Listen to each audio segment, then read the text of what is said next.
Chris Bowling. Hey, it's Chris Beyer. Hey, what are we going to talk about today? So we are in the midst of fourth quarter renewals for so many of our clients. As we're putting this out on LinkedIn, it's probably a time when you've either made a renewal decision or you're finalizing that. But today, I wanted to talk about the value again of having a multi-year strategy versus we're just going to make a decision to get through renewal today.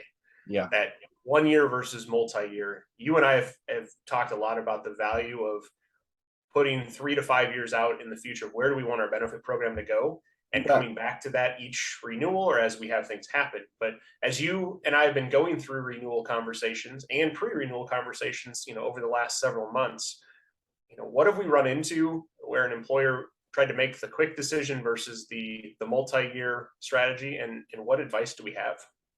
Yeah, to me it's not a separate meeting, right? I mean, it's not another, 30 minutes, 45 minutes, hour out of your day. It's okay, if we renew as is, right? Let's say we've had a good year. It's really a simple question the employer can ask their consultant is, if we have a bad year next year, what is the plan? Right. Just Right. so you can start to budget for that. Because bad example, I just finished up a renewal, and today's October 14th, so it's not like we just did this in November. Yes. But he was trying to pick maybe a larger deductible by changing carriers this year. Yes. And my point to him was, okay, if you make that big of a move this year, then what's your move next year, or what's your Right. move 2 years from now? Right. So why don't you pay about 1.2% more this year?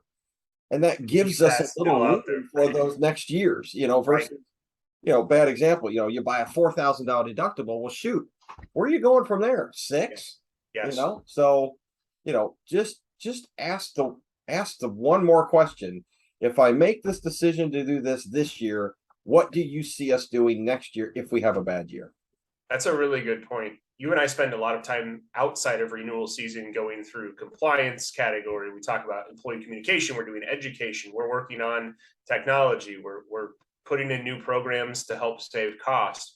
But now we're in the middle of the true renewal decision. Right. What do we have for our employees' plan design? And what do we take from a management of that risk, whether we're still fully insured or we're self-funding our medical program? And I enjoy being able to go back to our conversations that we've had or the strategy we put in place. We've got a client that we're still working on as we record this to finalize their renewal. But when we started working with them, they said that we want to hold our employee medical premiums Right. flat for 3 years. And we achieved that. We've talked about that before. And then in 2022, they wanted to make some plan design changes and shake things up in a positive way for the employees. And Right. that worked really well. Not only did the employees get some better value in their benefit program, but the plan is running much better than expected. So now we come back to that question of what do you want to do this year? Well, let's see about holding premiums again now for potentially the fifth year in a row. It would have been easy to maybe take an increase on the employee premiums to not think back to what was our original goal for our Right. employees. We want them to not see their payroll deduction eat up their wage increase each and every year. And I think that's not always the case. We don't see that success every single time. But Right. man, going 5 years in and still being able to come back to what was that original goal, that's a win for the employer and that's a win for their employees. Agreed. Yeah, it's just ask the question, making this decision, what does it look like next year?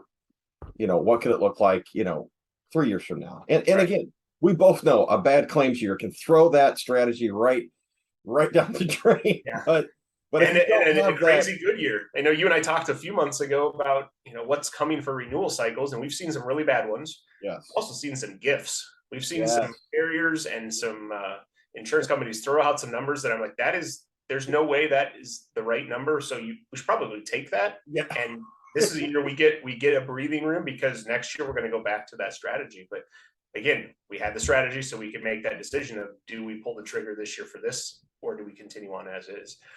So as again, this is going to go up sometime mid-November. Um, what else should that employer be thinking about if they've already satisfied their renewal process, they're through that, they're in open enrollment? How do you get on a multi-year strategy if you are just making those quick decisions each year? Yeah, I think right now we're scrambling, right? I mean, everyone's trying to, get the renewals done, get the employee meetings set, what are we going to talk about? So put it on your calendar first quarter, right? 2023. Hey, let's revisit this. You still have your rates sitting out there. It's not a big deal to go back to the carrier and say, show us what those options would have looked like, right? Right. But at least get that plan going versus, we see so many employers, which, I have clients like this that don't want multi-year strategies. They're making decisions Yeah. year in and year out because their businesses are changing so fast. But man, That's true. it takes a lot of stress off of all of us, right? If we could at least have a 30-minute conversation. Yeah. Let's look at, if X happens, what are we going to do Right. in October of 2023? Yeah. And at minimum, I think you said that well. Let's talk pre-renewal, as we've shared before. Have a conversation before the numbers come out, and you have the options in hand.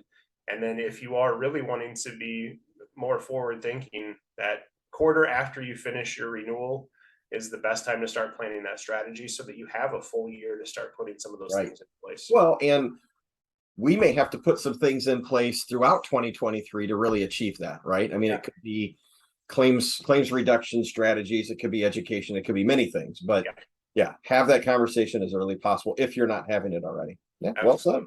No, Perfect. good topic. Appreciate it, CB. I Good talk. appreciate you. Enjoy your day. Thanks.